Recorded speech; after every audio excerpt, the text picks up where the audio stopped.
Assalamualaikum warahmatullahi wabarakatuh. Allahumma salli ala sayyidina Muhammad abdika wa rasulika nabiyil ummi wa ala alihi wa sahbihi wa salim. Ikhwanul muslim yang dirahmati Allah Subhanahu wa taala. Apa yang menghalangi nyawa keluar dari tubuh ketika sakratul maut? Ini pertanyaan yang perlu kita jawab. Pertanyaan ini harus dijelaskan. Dalam video ini, kami akan memberikan sebuah penjelasan tentang pertanyaan tersebut.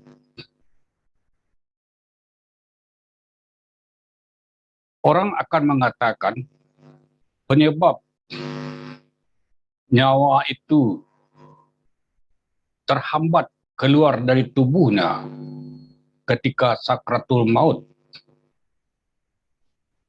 Pertama, bisa disebabkan kekufurannya kepada Allah Subhanahu wa taala. Kalau karena kekufuran, kita sudah maklum. Dan semua orang tahu itu. Apalagi orang alim. Oh, karena dosanya yang sangat banyak sekali kepada Allah. Ya, benar. Dosa bisa menghambat nyawa keluar dari tubuh. Oh, karena pikirannya tersangkut dengan dunia. Ketika sakratul maut itu, pikirannya kepada dunia. Pikirannya kepada anak cucunya, kepada istrinya, kepada hartanya, kepada pangkatnya, dan kepada pekerjaannya yang belum selesai. Sehingga nyawa itu terhambat keluar dari tubuhnya. Ya, itu bisa juga. Tapi bagaimana kalau orang yang mempunyai paham kaji, yang tahu jalan kapulang, tahu siapa yang menjemput, siapa yang tidak menjemput, yang tidak berhak menjemputnya. Dia tahu. Tahu dia tanda-tanda kematian. 1 tahun, 100 hari, 40 hari, seminggu, 1 hari, 2 jam, 1 jam, dan seterusnya. Tahu dia. Dia paham tentang kaji. Paham dengan kalimat tauhid. Paham dia dengan dirinya. Siapa dirinya yang sebenarnya. Ia tegak dalam pengamalan paham tersebut. Pendirian-pendiriannya di dalam paham tersebut, dalam hubungan abid dengan ma'bud, tahu dia. Jadi bukan orang sembarangan, bukan orang berdosa, orang kufur, tidak. Orang yang berilmu, ilmu paham, paham kaji, paham diri, paham kaji diri. Namun dia tersangkut ketika sakratul maut. Bahkan dia tahu bahwa yang datang itu bukan yang hak, ditolaknya itu. Mengapa dia tersangkut padahal dia tahu jalan kapulang? Tahu dia jalan ke pulang itu, bukan tidak tahu, tapi tersangkut dia. Harusnya kan tidak demikian. Kalau tahu jalan ke pulang, pasti selamat dia. Lancar saja nyawanya dia keluar dari tubuhnya. Tetapi kenapa tersangkut? Terhalang nyawanya keluar. Ini pengalaman yang pernah saya temui dari seseorang yang pernah saat sakratul mautnya sangat sulit sekali. 1 bulan dia terbaring di pembaringan. Tidak makan-makan, sudah kurus, tetapi tenaganya masih ada. Usianya sudah 70-an lebih, 75-an. Tetapi dia tersangkut. Di mana tersangkutnya? Karena dia mempunyai keilmuan yang tidak diridai oleh Allah Subhanahu wa taala. Orang mengenalnya sebagai dukun gadang di kota tersebut, di kabupaten tersebut, di Minangkabau, yang tidak perlu saya sebutkan nama daerahnya. Dia terkenal sebagai dukun gadang, beradik kakak, bertiga orang. Dan tentu dia tahu bahwa dia akan pergi. Oleh karena itu, semua keilmuannya yang berkaitan dengan ilmu perdukunan itu sudah dibuangnya. Itu pasti itu.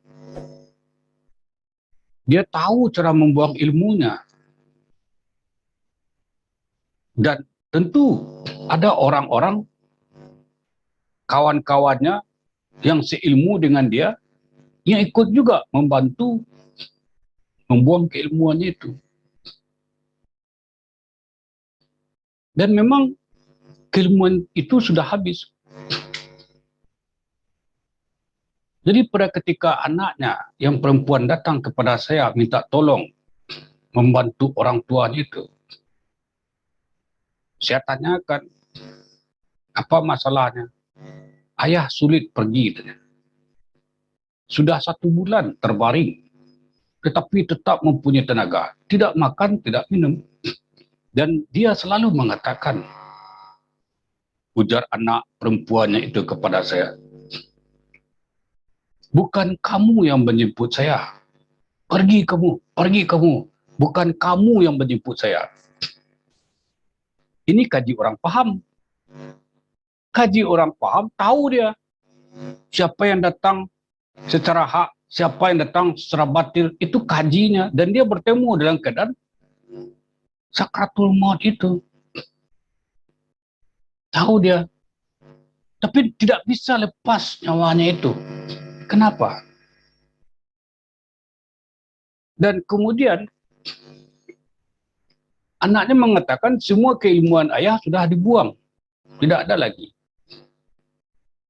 Maka dimintalah saya datang ke rumahnya untuk menemui orang tuanya itu. Dan saya datang, badannya sudah kurus, terbaring. Lalu saya katakan, Bapak kan sudah dibuang ilmu semuanya. Sudah, tapi masih tersangkut saya. Saya juga tidak tahu kenapa. Baiklah, saya ingin membantu Bapak, tapi Bapak harus ikhlas, seikhlas-ikhlasnya, untuk membuang apa saja yang tersembunyi dalam tubuh Bapak. Jadi katanya. Lalu saya berjabatan tangan, saya bacakan istighfar 3 kali. Selesai. Itu sore-sore ba'da asar. Lalu saya katakan, Pak, saya bekerja di rumah. Saya tidak bekerja di dekat Bapak, di rumah saya bekerja. Lalu saya pulang.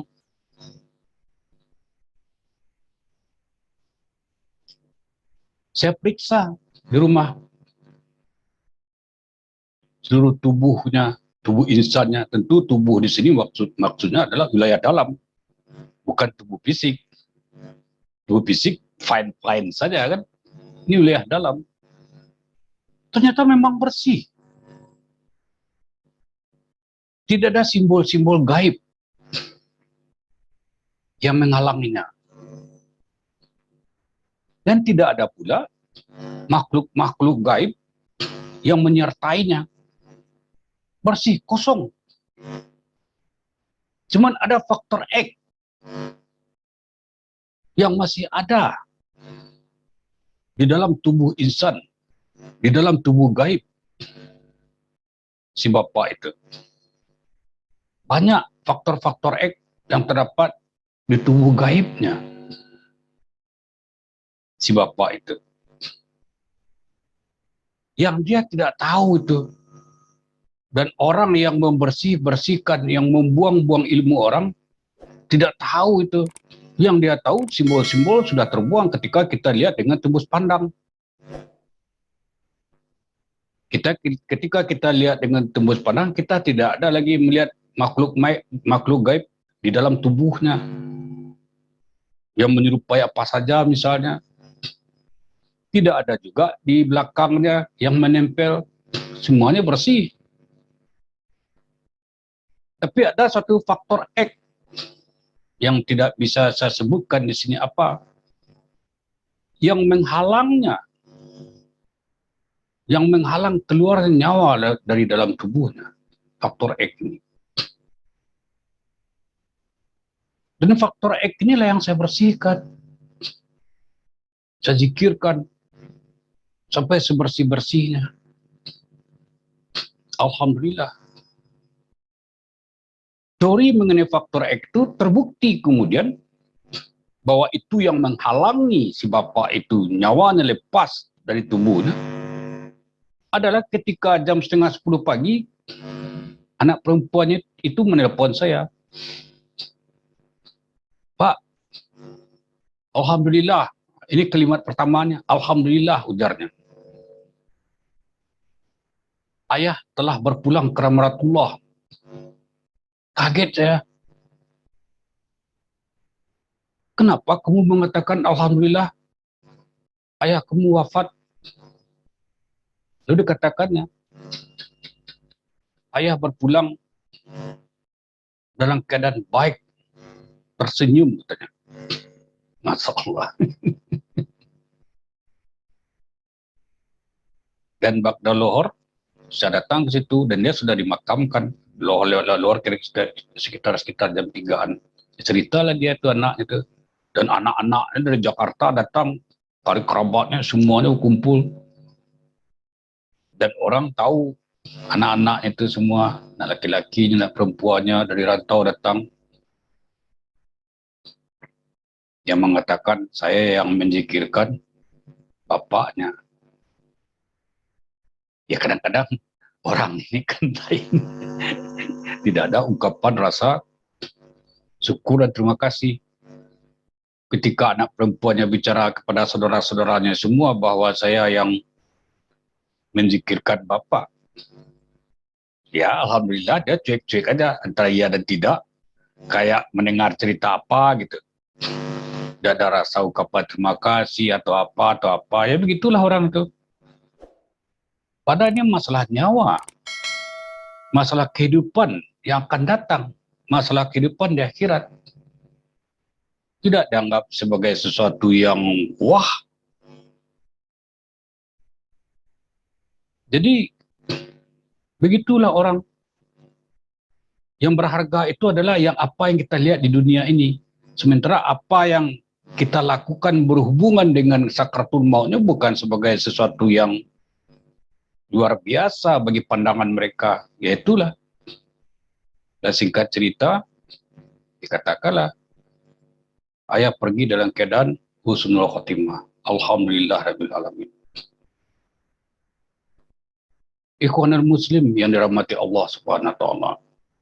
Jadi jelas bahwa orang yang mempunyai paham kaji mati, ternyata sulit juga dia untuk wafatnya.